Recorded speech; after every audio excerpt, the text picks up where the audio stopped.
Bonsoir. Le président de la République a reçu ce matin en audience au palais Sékou Touré une délégation d'ambassadeurs accrédités en Guinée. Il s'agit des ambassadeurs de la Libéria.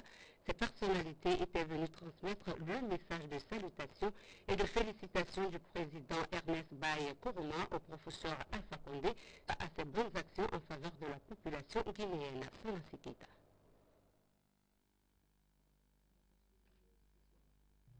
Ils sont ambassadeurs extraordinaires et plénipotentiaires de la Guinée, de la Sierra Leone et du Libéria, en compagnie de quelques hommes d'affaires qui arrivent au palais Sékou Touré.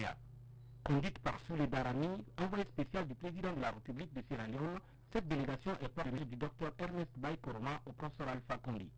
Aujourd'hui, en tant qu'envoyé spécial de son Excellence, Monsieur le Président de la Sierra Leone, Ernest Bai Koroma, pour amener un message à son frère, et le président de la République de Guinée, le professeur Alpha Condé, et nous avons déjà remis le message et tout ce qui devait être fait du point de vue diplomatique et du point de vue des explications et tout.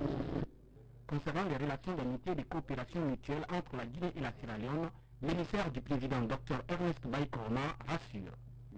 Je peux vous assurer que les relations entre la Sierra Leone et la Guinée sont toutes et que de toute façon, ce n'est pas seulement le téléphone qui pour rejeter la Guinée, il faut toujours beaucoup plus que ça. C'est pourquoi de temps en temps, vous avez des émissaires, des envoyés qui vont de la Guinée vers la Sierra Leone, ou des envoyés qui viennent de la Sierra Leone vers la Guinée. Mais les relations sont toujours C'est en substance le message qu'a bien voulu transmettre cette délégation composée d'ambassadeurs et d'investisseurs venus de la Sierra Leone au président de la République, professeur Alpha Condé. Message axé uniquement sur le renforcement de l'axe de coopération Conakry-Freetown. En prélude des travaux de l'atelier sur la réforme de la sécurité, le comité de pilotage vient de tenir une séance de travail à Conakry. L'objectif est de préparer les travaux de la commission d'orientation stratégique prévue le 7 novembre prochain à Conakry sous la présidence du chef de l'État, Adi Camara. Le président de la République, professeur Alpha Condé, fait de la réforme du secteur de la sécurité une des priorités de son programme, d'où la création du comité national de pilotage de la réforme du secteur de la sécurité placé sous son autorité. Ce mercredi matin, les membres de ce comité étaient mobilisés à faire des esquisses relatives aux travaux de la commission d'orientation stratégique prévue le 7 novembre prochain ici à Conakry. Pour donner ce caractère hautement prioritaire de la réforme du secteur de sécurité, son Excellence, le professeur Alpha Condé a décidé d'accélérer le rythme de la réforme en réaménageant les structures destinées à cet effet, les textes, les méthodes et les démarches. Dans cette logique, l'unité de gestion sous l'impulsion du chef de l'État a décidé de convoquer la commission stratégique qui ne s'est pas réunie depuis le mois de février 2012 pour le 7 novembre prochain afin de comprendre l'état d'avancement des travaux de réforme du secteur de la sécurité et de confirmer les orientations. Mesdames et messieurs collègues, l'atelier de ce jour est destiné à nous préparer à cette importante réunion afin de l'optimiser. Nous espérons qu'il permette de nous mettre tous au même niveau d'information susceptible de lui conférer le sens et les résultats qu'impose le contexte et la volonté politique affichée par le président de la République, le professeur Alpha Condé, afin que la réforme du secteur de la sécurité, qu'il place dans le cadre général de la réforme globale de l'État guinéen, succès et un modèle qui inspire d'autres nations. Cette réforme devrait mettre l'accent sur une nouvelle conception de la défense et de la sécurité, une approche globale, consensuelle et participative qui nécessite l'implication de l'ensemble des acteurs et l'appropriation nationale à tous les niveaux. Nos partenaires comme le système des Nations Unies sont engagés à appuyer ces donateurs pour viabiliser le projet. Cette journée importante qui est les travaux de la réforme du secteur de sécurité à son niveau devrait être. La réforme du secteur de sécurité est une action hautement politique. Donc, c'est bienvenu de voir l'implication et la mobilisation des ministres impliqués ce matin. Comme le directeur de cabinet du président a mentionné, l'objectif principal est de vous préparer pour la commission d'orientation stratégique de la réforme du Comité national de pilotage de la réforme, présidée par le président le 7 novembre. Donc, ça va être une remise en forme, un rappel du concept de la réforme du secteur de sécurité, un rappel des états généraux sur la réforme du secteur de sécurité, en particulier les conclusions des états généraux, et ensuite une révision du décret présidentiel établissant le Comité national de pilotage. Avec ces discussions, ceci devrait bien vous préparer pour la commission d'orientation stratégique du 7 novembre. C'est un processus qui nécessite la mobilisation de toutes les forces vives de l'armée. Sur ce, le Premier ministre Mohamed Seydou Fofana s'est appesanti sur l'adaptation de nos services de sécurité aux nouvelles exigences internationales. Le projet de réforme du secteur de la sécurité est un axe prioritaire pour la politique du président de la République. Président justifie sa détermination à en assurer le succès. Les efforts ont été fournis par chacun de vous au sein de vos comités sectoriels respectifs. Les résultats encourageants ont été obtenus, bien que je mesure l'importance de ce qui reste à faire. Cela m'offre l'opportunité particulière de féliciter tous ceux qui sont impliqués de près ou de loin dans ce projet historique, et particulièrement les forces armées qui ont adhéré sans réserve à cette réforme déterminante pour l'avenir de notre pays. Les efforts du président de la République et nos partenaires au développement ont permis de faire comprendre au peuple et à son armée que le projet de la Guinée reste prioritaire et la capacité de chacun de nous à accepter le changement et à l'accompagner. Il s'agit de féliciter le progrès accompli et regarder l'avenir avec confiance et sérénité. Pour preuve, ici quelques actions franchies par le processus de réforme qui nous permettent d'affirmer que nous sommes en train de réussir et que nos chances de succès sont importantes.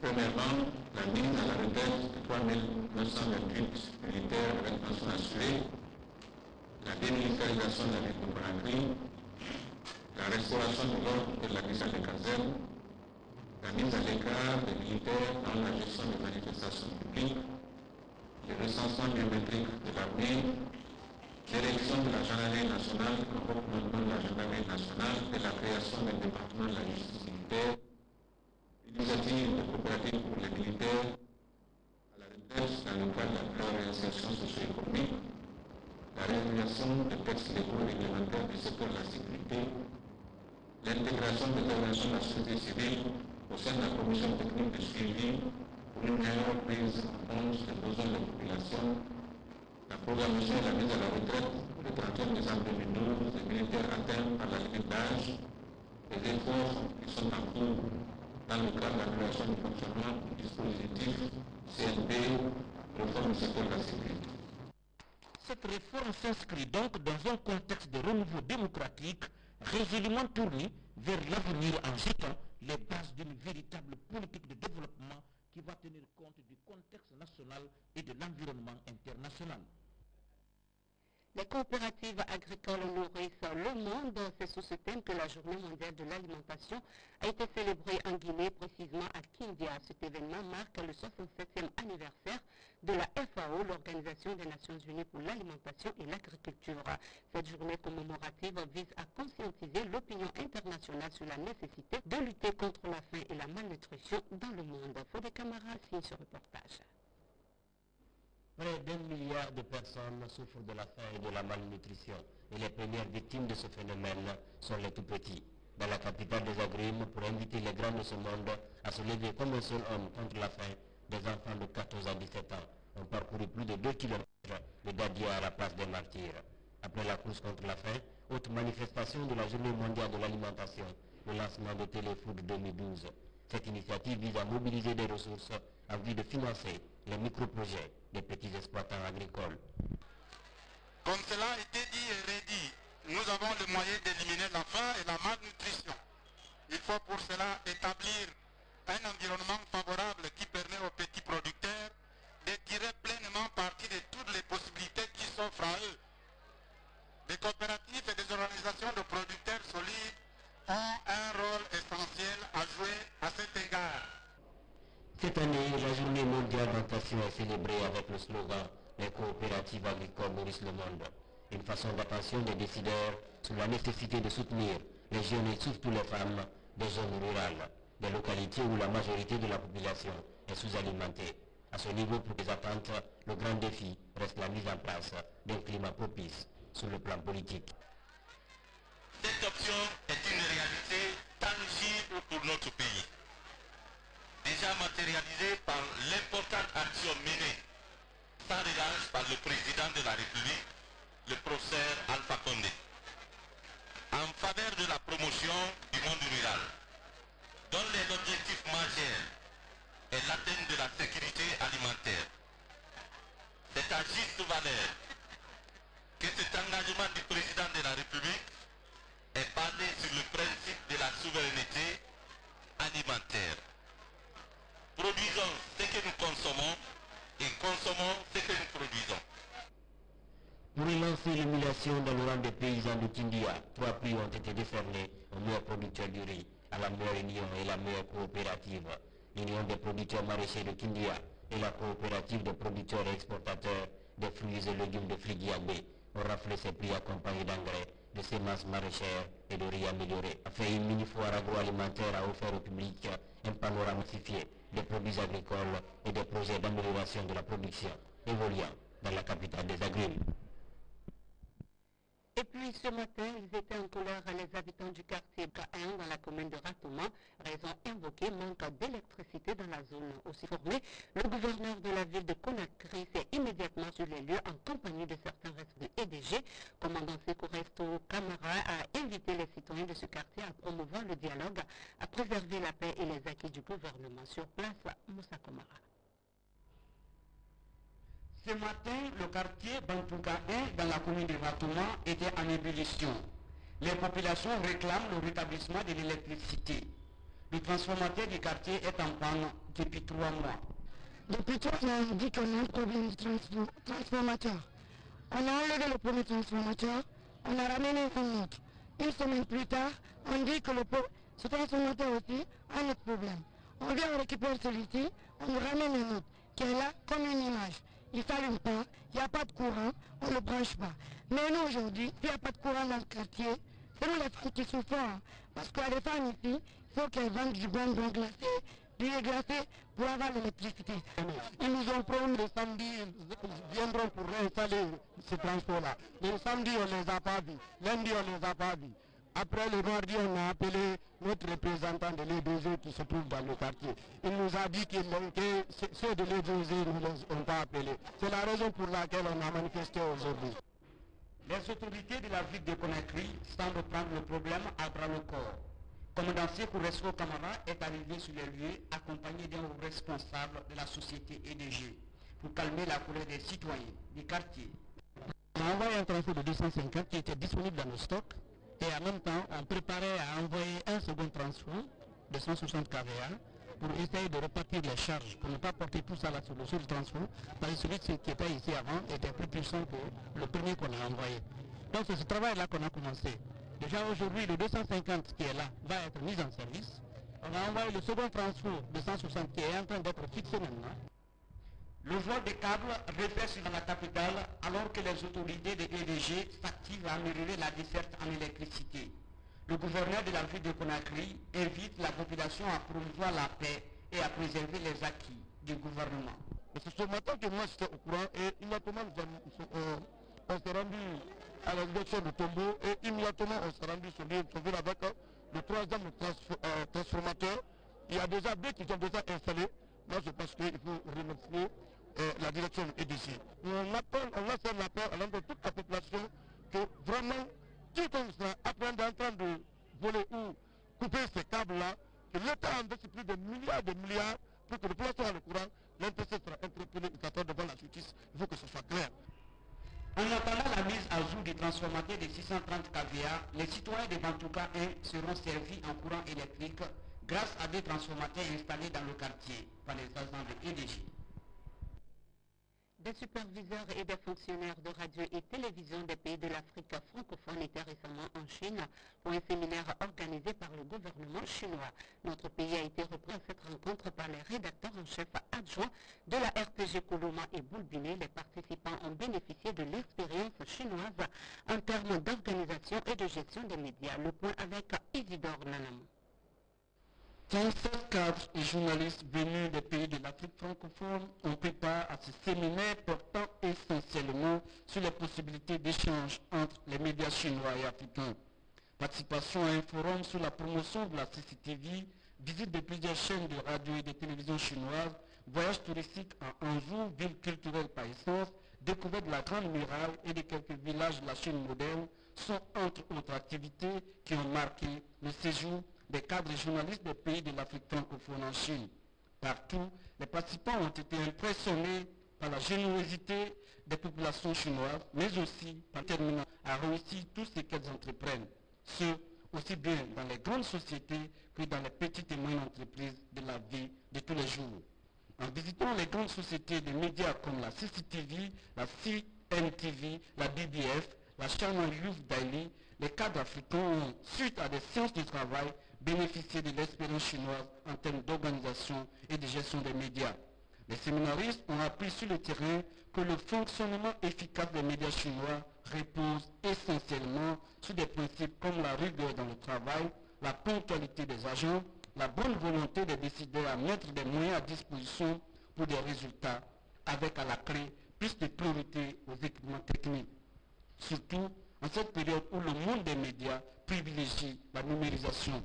Au terme de 3 semaines de travaux intenses supervisés par le Centre international de recherche de la communication de la SAF, les participants ont salué l'esprit d'ouverture des médias chinois à l'endroit de la presse africaine. Les satisfaits ont été décernés aux séminaristes qui, par la même occasion, ont été invités à considérer désormais la Chine comme leur seconde patrie. Comme pour dire que la coopération chino-africaine se porte très bien, aussi bien au plan diplomatique et économique qu'au plan des échanges entre les médias. Parlons à présent des difficultés de fonctionnement de nos universités. La plupart des institutions d'enseignement supérieur du pays sont caractérisées par le manque d'infrastructures et d'équipements. L'Institut supérieur de technologie de Mamou, celui des mines et géologie de Bokeh, ou encore la médecine vétérinaire de Dalaba illustre cette réalité. Le constat, c'est avec nos envoyés spéciaux Abid Cham, Ibrahima Sori et Ansane. L'Institut supérieur de technologie de Mamou, sa vocation, former les étudiants dans les filières techniques. Créé en 2005, le centre s'est déjà illustré dans ce domaine à travers plusieurs essais. Les instituts ont pour rôle de développer des secteurs qui permettraient au pays de se développer. Vous avez dû voir les feux tricolores qui nous ont été demandés même au niveau des instances supérieures que nous avons su et pu réaliser et qui a fait l'objet d'un conseil de gouvernement qui a apprécié de la réalisation. Fort de ces acquis, l'IST de Mamou doit faire face à un nouveau défi, le manque d'infrastructures. Mais cela ne semble pas entamer l'engagement des responsables de l'Institut. On a sorti 4 promotions d'ingénieurs, soit 1246 ingénieurs qui sont sur le marché du travail. Nous aurions souhaité mieux faire. Vous avez dû voir ici qu'il y a quand même un manque d'infrastructures, parce que nous aurions pu prendre ici beaucoup plus d'étudiants. C'est les moyens qui font qu'on est pour le moment à 1685 étudiants. Même réalité à l'Institut supérieur des mines et géologie de Bokeh. Érigé en institut en 1990, cette ancienne faculté souffre à ce jour d'un manque criard d'infrastructures. L'Institut géomine de Bokeh est l'une des vieilles facultés 1562.